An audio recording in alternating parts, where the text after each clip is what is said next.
Hey guys, I am Akash Raj. Welcome back to our own YouTube channel. Today video of first part is ready for you of chapter 1, which is about Indian economy on the eve of independence. In this chapter, we will learn the position of Indian economy in 1947, that is year of independence, about the pre-independence and will relate it with the post-independence. We will go through the various factors that lead to underdevelopment and stagnation of the Indian economy. Now let's begin with the video. With introduction, we will start about this chapter. With the introduction of this chapter, the objective is to know about and to be familiar about the basic features of Indian economy and also to know about its development, what we see in the present day. Okay, it means the journey of Indian economy at the time of independence that was in 1947 until present time. But to have a better understanding, we should know about past of Indian economy. आप लोग बोल सकते हैं कि Indian economy के past की समझ हमें क्यों होनी चाहिए? तो आंसर है एक आइडिया होनी चाहिए, एक सोच होनी चाहिए, एक अंडरस्टैंडिंग होना चाहिए about different factors, consideration, variables that shape the Indian past. ठीक है, पोस्ट इंडिपेंडेंस स्ट्रेटेजी. इंडिया का जो इंडिपेंडेंस के बाद का जो शेप है वो कैसे आया. ठीक है, प्रेजेंट टाइम में जो हम लोग इंडियन इकोनॉमी को देख रहे हैं वो उसका शेप कैसे आया. ठीक है, वो इसका वजूद कैसे आया, इसका रूट क्या है, इसका बेसिक कैसा है, वो हम लोग को तभी पता चल पाएगा जब हम इंडियन इकोनॉमी के पास्ट को समझ पाएंगे, उसका नॉलेज गेन कर पाएंगे. तभी हम लोग आज के प्रेजेंट के इकोनॉमी को, इंडियन इकोनॉमी को हम लोग समझ सकते हैं. ओके, तो एक बेसिक स्ट्रक्चर पता होना चाहिए हम लोग के पास्ट के इंडियन इकोनॉमी का. We will know about the sole purpose of the British colonial rule. British ने जब इंडिया को स्लेव बनाया था तो उनका मेन पर्पस क्या था वो हम लोग समझेंगे. ठीक है, actually the British aim was to make Indian economy to be a feeder economy और to use the Indian economy for their own sake of convenience and for their own home country that was Great Britain. The way to help expanding modern industrial base and their own growth. ठीक है, हम लोग को British का soul purpose क्यों समझ आना चाहिए. यहाँ पे देखिए, हम लोग को ब्रिटिश का सोल पर्पस ये इसलिए समझ में आना चाहिए because we should know to make an understanding of the exploitative और destructive nature of the British in India. ठीक है, तभी हम लोग को समझ में आएगा कि इंडिपेंडेंस के बाद से जो 60 ईयर जो गुजरे हैं, अभी जो 6 डिकेड गुजरे हैं, उसमें इकोनॉमिक पॉलिसी इंडियन गवर्नमेंट ने क्यों फॉर्म किए थे, उसके पीछे उसका रीजन क्या था. ब्रिटिश ने इंडियन इकोनॉमी को तो बर्बाद करके वो लोग चले गए. वो अपने जो है सो होम कंट्री को फ्लोरिश करने के लिए, ग्रोथ करने के लिए इंडियन इकोनॉमी को पूरा एक्सप्लॉइट कर दिया है. लेकिन वो जो एक्सप्लॉइटिव नेचर जो था उनका, इससे जो इंडियन इकोनॉमी का जो पास इनका ख़राब रहा चुका हम लोग का, तो उसको सही करने के लिए इंडियन गवर्नमेंट ने 60 ईयर्स में क्या क्या मेजर्स लिए हैं, क्या क्या इकोनॉमिक पॉलिसी फ्रेम किए यानी क्यों किए थे, उसका रीजन हमें तभी समझ में आएगा जब हम लोग को पास्ट हिस्ट्री अच्छे से पता होगा. इंट्रोडक्शन के बाद से हम लोग अब नेक्स्ट टॉपिक को समझते हैं. Now we have to focus on our new topic that is low level of economic development under the colonial rule और British rule. Okay, India was an independent economy before the advent means आगमन of British in India. British से India में जब आए थे उससे पहले Indian economy क्या था, एक इंडिपेंडेंट इकोनॉमी था. Most of the Indian people के लिए agriculture he main source of livelihood था, उनका ऑक्यूपेशन था. लेकिन इंडियन इकोनॉमी का आइडेंटिटी सिर्फ एग्रीकल्चर बेस्ड इकोनॉमी तक ही सीमित नहीं था. Indian economy was well known by various manufacturing activity like handicraft industry, जिसमें कॉटन एंड सिल्क टेक्सटाइल आते हैं.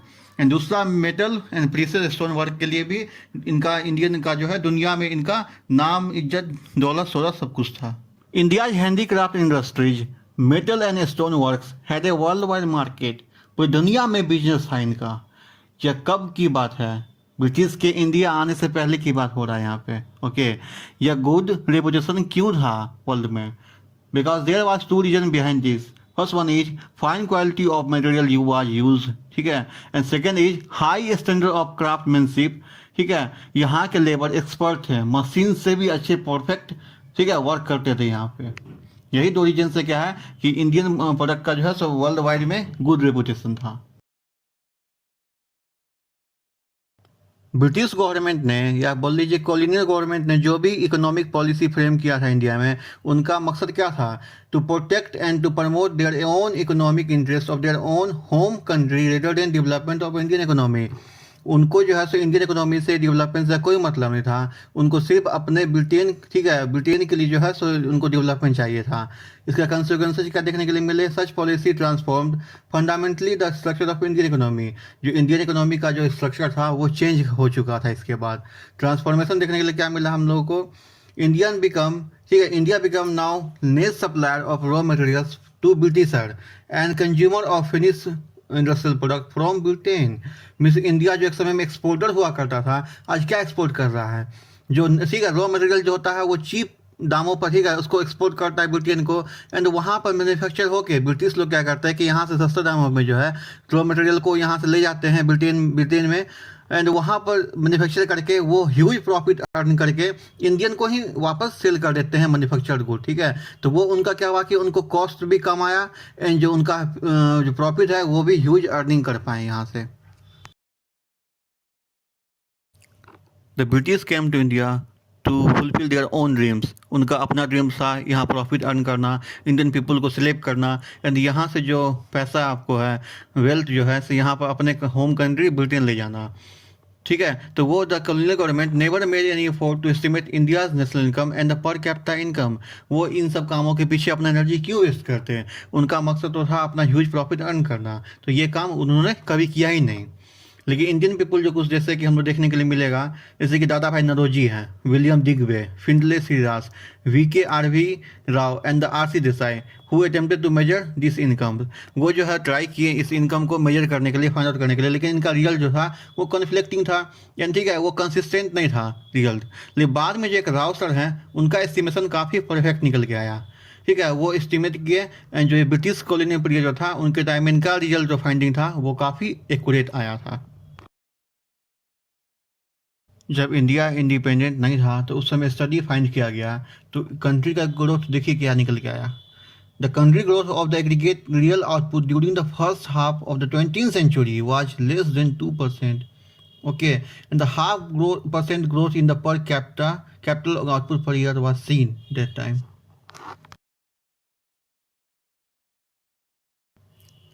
देखिए, India's economy under the British colonial rule remained fundamentally agrarian, means related to agriculture based economy. About 85% of the country population lived mostly in the villages that time and derived livelihood directly or indirectly from agriculture. लगभग 85% जो है तो country का population कहाँ रहते थे? Village में रहते थे उस समय में। एंड उनका जो ऑक्यूपेशन था, उनका जो लाइवलीहुड था वो कहाँ किससे चलता था? डायरेक्टली या इनडायरेक्टली एग्रीकल्चर से चलता था। However the agriculture sector continue to experience stagnation and unusual deterioration. ऐसा नहीं था, लेकिन फिर भी जो है आपको ऐसा नहीं था कि बूम पर था एग्रीकल्चर सेक्टर, आपको इंडिया का आउटपुट जो है उस समय काफ़ी अच्छा दे रहा था, ऐसा नहीं था। This sector experienced some growth due to expansion of aggregate area of cultivation, but agriculture productivity was incrementally low. जो यहाँ का एग्रीकल्चर लैंड जो है इसको काफ़ी एक्सपेंड किया गया, लेकिन फिर भी रिजल्ट जो है वो आपको उस रेशियो में नहीं देखने के लिए मिला था। देखिए, पुअर हेल्थ जो एग्रीकल्चर का था, stagnation means poor health of the agriculture sector was cause mainly because of, ठीक है, लैंड सेटलमेंट।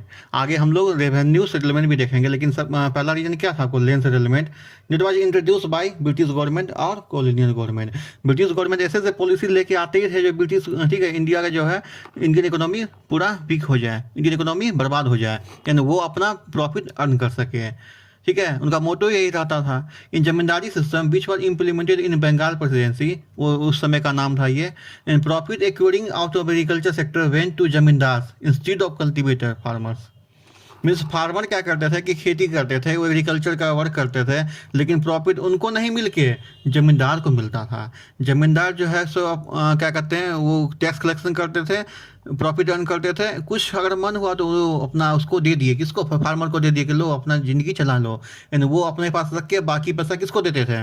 वो आपको ब्रिटिश को दे देते थे। ब्रिटिश को तो अपना रेवेन्यू मिल रहा है, जमींदार को अपना प्रॉफिट अर्न हो रहा है। ये बेचारे कहाँ, ये कल्टीवेटर फार्मर जो वर्क करते थे, पूरा वर्क कौन करते थे? कल्टीवेटर फार्मर, लेकिन उनको खाने तक के लिए पैसा नहीं था। उनका इकोनॉमिक कंडीशन काफ़ी बुरा हो चुका था। ओके, लेकिन किसी को कोई मतलब नहीं था, ना ब्रिटिश को मतलब था ना जमींदार को मतलब था। वो तो अपना काम कर रहे हैं, ठीक है, लेकिन वहाँ एक्चुअल में किसको सफ़र हो रहा है, किसको अपना इसका लाइफ खराब हो रहा है? ये फार्मर बेचारे का। In spite of being a large number of zamindars in colonial government, they did nothing to improve the condition of agriculture sector. Okay, उन्होंने जो है एग्रीकल्चर सेक्टर के इम्प्रूवमेंट के लिए कभी कोई काम नहीं किया. उन्हें तो सिर्फ अपना मकसद दिखता था, उन्हें अपना प्रॉफिट अर्निंग करना था. बाकी एग्रीकल्चर सेक्टर का एंड फार्मर का इकोनॉमिक कंडीशन कैसा भी हो, उसका सिचुएशन कैसा भी हो, उन्हें कोई मतलब नहीं था उन लोगों से. The main interest of zamindars was only to collect revenue. Okay, zamindars were having no interest with economic condition of the cultivators. Farmer का इकोनॉमिक कंडीशन कैसा भी हो, उन्हें कोई मतलब नहीं था. This cause social tension among the farmer later on. Farmer ने बाद में क्या हुआ, रिवोल्ट किया, बिकॉज उनका इकोनॉमिक कंडीशन क्या था, डे बाय डे आपको वो खराब होता जा रहा था. देखिए, जमींदार का जैसा एटीट्यूड था, उनका जैसा रवैया था फार्मर के लिए, इंडियन फार्मर के लिए, ये बोल सकते हैं अब हम लोग कि एक मजबूरी रहा है उनका. बिकॉज जो ब्रिटिश गवर्नमेंट ने क्या किया था कि उन्होंने धमकी दिया था, एक थ्रेटनिंग दिया था जमींदार को कि अगर तुमने सही टाइम पे, फिक्स टाइम पर अगर तुमने रेंट कलेक्ट करके फार्मर से हमको, ब्रिटिश गवर्नमेंट को नहीं दिया, ठीक है, तो हम तुम्हारा जमींदारी सिस्टम ख़त्म कर सकते हैं. तो इससे क्या हुआ कि ज़मींदार जो है काफ़ी डर गए कि नहीं, मुझे अपना ज़मींदारी का टाइटल मुझे बचा के रखना है. फार्मर का जो भी हाल हो, वो उनका डेथ हो जाए, उनका इकोनॉमिक कंडीशन ख़राब हो जाए, मुझे तो बस अपना ज़मींदारी सिस्टम चाहिए भाई, मुझे अपना ज़मींदारी का टाइटल चाहिए. ठीक है, उसके लिए वो लोग क्या कर रहे थे, बस उनको फोकस किस पर था ज़मींदार को, रेंट कनेक्शन पर. ठीक है, रेंट कलेक्शन पर था, प्रॉफिट अर्निंग पर था. ठीक है, zamindars could only retain their right of zamindars only if they follow that which was fix by colonial government. Colonial government जो ब्रिटिश गवर्नमेंट है, वो जो फिक्स किया जाता है, उस पर क्या करते थे, जमींदार को आपको रेंट कलेक्शन करके उन्हें देना होता था.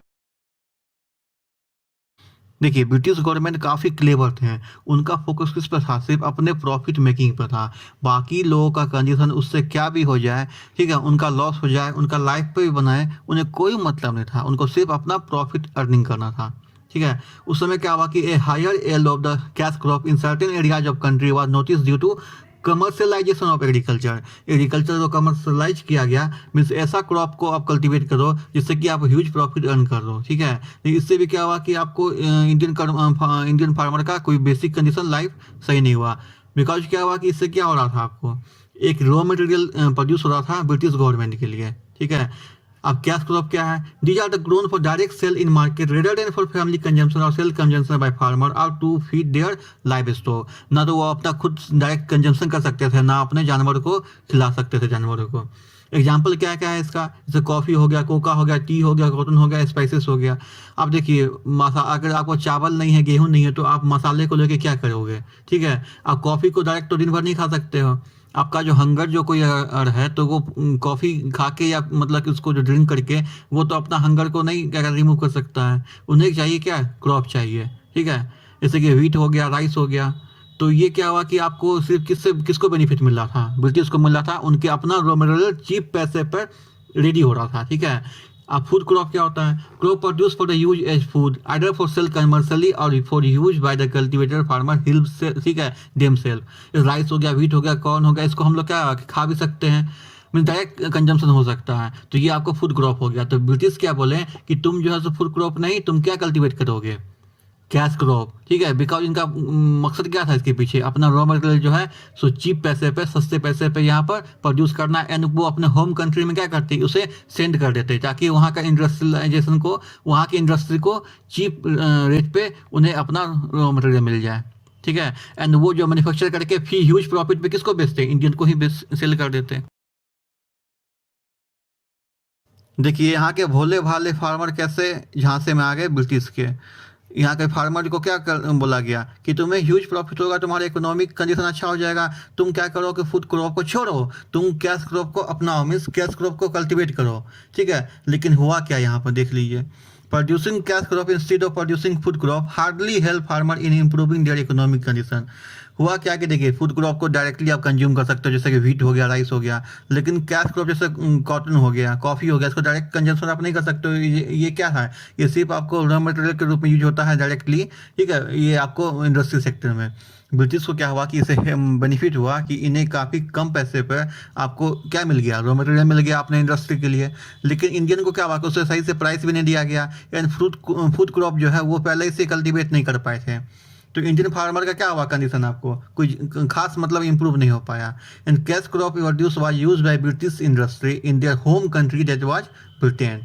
After independence partition of India, देखिए आप क्या हुआ कि पहले ही इंडिपेंडेंस से पहले इंडियन एग्रीकल्चर का कंडीशन ऐसे ही बुरा हाल था। अब पार्टीशन के बाद देखिए और बुरा हाल कैसे हुआ। India agriculture production received A further setback. Oh, sizable large portion of the undivided country highly irrigated and fertile land went to Pakistan।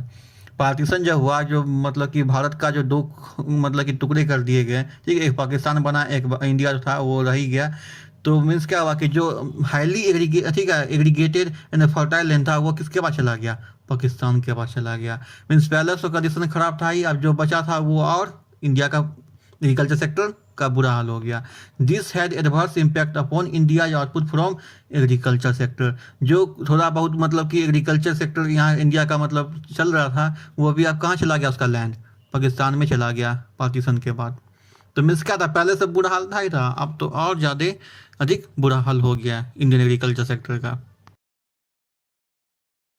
India के एग्रीकल्चर सेक्टर का हाल तो पहले ही बुरा था इंडिपेंडेंस से पहले। And after independence partition of India, ठीक है, जो मतलब कि बचा कुचा था वो भी हाल बुरा हो चुका है इंडिया का था एग्रीकल्चर सेक्टर में। Post partition of India almost whole of the jute producing area became part of East Pakistan, जिसको अब हम लोग बांग्लादेश बोलते हैं। अभी मीन जो जूट प्रोडक्शन का जो मैक्सिमम एरिया था वो कहाँ चला गया, आपको ईस्ट पाकिस्तान में, ठीक है, मीन्स बांग्लादेश का चला गया। तो मीन्स क्या हुआ कि एग्रीकल्चर सेक्टर ऐसे ही आपको कोई ग्रोथ नहीं कर रहा था इंडिया में, अब जो भी था थोड़ा बहुत वो भी इंडिया के पास से चला गया। Before partition independence of India, India jute good industry the country has enjoyed a world monopoly. India का मोनोपोली था किस पे, जूट इंडस्ट्री पे पूरी दुनिया में, लेकिन पार्टीशन के बाद वो भी नहीं रह सका इंडिया के पास। After partition India suffer heavily for lack of raw material of jute. Jute का जो रॉ मटेरियल था इंडिया के पास काफ़ी स्केयर हो गया, इसका सिटी देखने के लिए मिला गया, बिकॉज इनका जो लैंड था जूट जहाँ प्रोड्यूस हो रहा था वो किसका चला गया, बांग्लादेश के पास चला गया। Thanks for watching this video, next part is coming soon.